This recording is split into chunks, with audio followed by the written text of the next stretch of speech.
ፈቃድህን ማድረግ ነፍሱ ለምትወደው ወንጌልህን መስበክ የየዕለት ግብሩ ነው።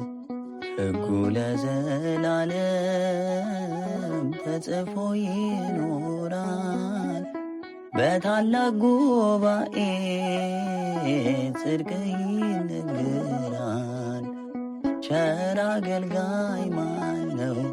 ለንጉሥ የታመነ መክሊቱን ያልቀበረ አትርፎ የከበረ። ቸር አገልጋይ ማን ነው? ለንጉሥ የታመነ መክሊቱን ያልቀበረ አትርፎ የከበረ።